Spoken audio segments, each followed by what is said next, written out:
할렐루야. 오늘 1월 11일 목요일입니다. 오늘 아침에도 하나님의 도우심으로 승리하는 우리 귀한 미랄교회 성도님들 되시기를 축원합니다.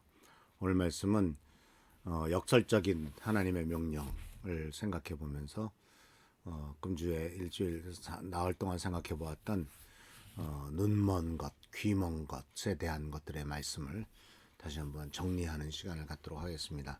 이사야서 6장 10절 말씀은 이렇게 되어 있습니다. 너희는 이 백성의 마음을 둔하게 하여라. 그 귀가 막히고 그 눈이 감기게 하여라. 그리하여 그들이 볼 수 없고 들을 수 없고 또 마음으로 깨달을 수 없게 하여라. 그들이 보고 듣고 깨달았다가는 내게로 돌이켜서 고침을 받게 될까 걱정이다. 자, 이 말씀은 굉장히 역설적이죠. 이 말씀은 그대로 그 말씀을 보면은 하나님께서 이사야를 통해서 백성들은 마음을 완악하게 하고 눈이 감기고 귀가 둔하게 만들어라. 그래서 내 말을 전혀 못 듣게 만들어라. 만약 그들이 듣는다면 나한테 돌아와서 고침을 받을까 참 이게 걱정이다 라고 말씀하고 계신데, 이 말씀은 역설적으로 보이는 메시지죠. 그러니까 이것은 바로 뭐냐면, 지금 하나님께서 이렇게 말씀하시는 의도는 사람들이 하나님께로 향하는 것을 막으려는 것이 아니고 지금 그들의 현재 상태가 어떻다라는 것을 강조하는 것이죠. 이미 이들은, 우리 이 세상 사람들은, 또 많은 사람들은 하나님의 메시지에 마음을 닫기로 결정을 했고요. 그 결과 보고 듣고 이해하고 치유를 위해서 하나님에게로 갈 수 없는 이와 같은 상태가 되었다라고 하는 말씀을 하고 있는 거죠. 근데 여기서 우리는 뭘 생각하게 되냐면, 우리가 부모로서 자식을 가르칠 때도 어떤 때는 상당히 역설적으로 얘기할 때도 있지 않습니까? 자식이 뭔가를 합당하지 않은 것을 계속 요구하고 계속 고집을 피울 때 네 마음대로 해 이렇게 말할 때도 있죠. 그것은 진짜 내 마음대로 하라는 것이 아니죠. 이것은 이제 방임을 하겠다라고 하는 것으로서, 다시 말하자면 내 마음대로 하라는 것은 내 마음대로 하라고 하는 것이 아니라 이제 내가 그런 길에서 돌이켜서 부모의 말을 좀 따라라 하는 말씀이죠. 그리고 성경 말씀을 통해서 보면은 이렇게 역설적인 말씀을 할 때는 하나님이 그렇게 행동을 하시고 그렇게 말씀하시는 것 자체가 하나님의 심판이다라는 거예요. 그러니까 이 하나님의 메시지를 거부한 것에 대한 결과는 이런 것이고, 그것은 하나님의 심판의 한 형태다라고 하는 거죠. 하나님은 심판하실 때 잘못한 것에 대해서 막 야단치시고 또 어떤 징벌을 내리시고 책망하시고 채찍질 하시는 것도 있겠지만은, 하나님의 심판의 한 형태는 자기의 하고 싶은 대로 내버려 두는 것도 하나님의 무서운 심판이다.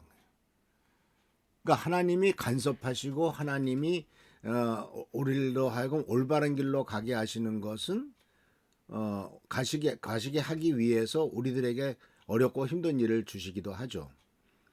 근데 목적은 결국은 하나님께서 우리들을 축복하시기 위함 아니겠습니까? 근데 계속 말을 안 들으면 내버려 두시죠. 그게 바로 심판이죠. 그 결과는 우리가 알다시피 멸망과 파멸로 가게 된다라고 하는 사실입니다. 그래서 이 들을 수 없고 깨달을 수 없는, 볼 수 없고 들을 수 없고 마음으로 깨달을 수 없는 상태, 여기 보면은 귀와 눈, 그래서 마음 이렇게 나옵니다. 어제는 귀와 눈, 입에 대한 말씀을 드렸잖아요. 근데 귀와 눈은 결국은 마음으로 영향을 끼치게 되고 그 마음은 깨닫지 못하는 결과를 가져오게 된다. 그러니까 결국은 깨닫지 못한다 했던 거죠. 그래서 이 말씀을 통해서 우리들에게 경고하고 계신 것을 통해서 우리들이 깨달아야 될 것은 바로 뭐냐면 어제 말씀드렸던 영적인 감수성, 다시 말하자면 영적인 민감성을 회복시키는 것이 중요한 부분이고요.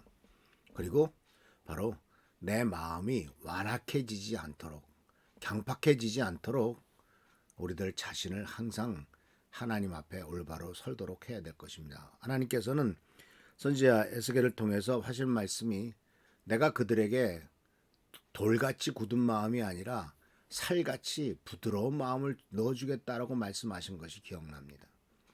살같이 부드러운 마음, 돌짝밭 같은 마음이 아니라 또는 길가같이 말씀이 던져져도 뿌려도 그냥 전혀 뿌리를 내릴 수 없을 만큼 딱딱하게 굳어진 것 같은 마음이 아니라 하나님의 놀라운 축복과 은총과 은혜를 누릴 수 있는 그와 같이 열린 마음, 축복된 마음을 갖기를 주님은 원하고 계시더라라는 사실이죠.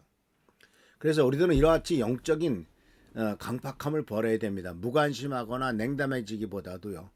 적극적으로 하나님을 찾고 하나님의 말씀에 참여하고 하나님의 인도에 응답하는 것이 아주 필수적인 우리들이 해야 될 것이죠. 그렇게 하려면은 많은 성도들이 서로 말씀을 공부하고 또 말씀을 찾는 것이 중요하지 않겠습니까? 감사하게도 이제 올해도 주일 예배 후에 남성교회, 여성교회 나눠서 또 청년부, 교회학교 나눠서 모든 모임들이 지속됩니다. 이런 것들은 바로 하나님의 놀라운 축복과 은혜로서 나타나는 과정이라고 이렇게 생각을 합니다. 이런 말씀 속에서 우리들은 정말 진정한 축복과 은혜가 넘치게 될 것입니다. 그래서 하나님의 축복 가운데 우리가 이렇게 나갈 때 결국은 우리들의 삶에 그 말씀을 듣고 공부하고 또 이 말씀 속에서 우리들 자신을 민감성을 영적인 민감성과 영적인 감수성을 채우고 모든 강박함을 버리는 것 이런 것이 필요하죠. 또 우리의 마음이 굳어졌다면 하나님께서 나에게 치유와 회복을 주시도록 기도해야 되겠죠. 굳은 마음을 버리고 부드러운 마음을 주님께서 주시도록 기도하고 또 영적인 어려움의 결과에도 불구하고 하나님께서 우리들에게 회개하는 마음을 주신다면 그 회개하는 마음을 가지고 하나님께서 우리들을 축복하실 것이다 하는 것을 분명히 알게 될 것입니다. 그래서 계속해서 우리들이 정말 주님의 은혜 가운데서 성장해 나가기 위해서는 하나님께서 내 마음에 회개하는 마음, 올바른 길로 가는 마음을 주시도록 하고 동시에 마지막으로 중요한 것은 우리 성도님들이 서로를 위해서 이와 같은 마음을 갖도록 기도하고 격려하고 지원하는 공동체적인 책임의식이 굉장히 중요하죠. 서로를 도와주고 서로 마음이 하나님에게 열리고 하나님의 사랑과 은혜가 넘치도록 하는 것이 중요하지 않겠습니까? 지난주에 월요일부터 금요일까지 저녁 때 계속 모여서 기도해야 하면서 우리의 간증을 나누면서 굉장히 우리의 마음이 기쁘고 또 같이 아파하고 같이 기뻐하는 귀한 시간을 가졌습니다. 이런 것이 바로 공동체적으로 서로가 영적인 민감성을 유지하는데 격려하고 지원하는 귀중한 기회가 된 것을 감사드립니다. 그래서 하나님께서 축복하시고 채워주실 은혜가 우리 가운데 더욱더 넘치시기를 축원합니다. 할렐루야 축복합니다. 기도하겠습니다. 오늘도 주님의 은총과 은혜 가운데서 승리하는 삶, 복된 삶 되도록 인도하여 주시옵소서. 우리 교회를 위해서 또 우리 교회 성도님들, 우리 최종기 장로님, 한조 선생님 위해서 계속 기도하는 우리가 되도록 하시고 또 여러 가지로 힘들고 어려운 분들 주님의 은혜 가운데서 성장해 가고 믿음으로 영적인 민감성을 유지하는 데 부족함이 없도록 주여 축복과 능력을 더하시고 은혜를 더하여 주시옵소서. 오늘도 함께 하시고 도와주시고 축복하시길 바라옵고 예수 그리스도의 이름으로 축복하며 간절히 기도하옵나이다. 아멘. 오늘도 하나님의 도우심과 은총이 넘치시기를 바랍니다. 할렐루야 축복합니다.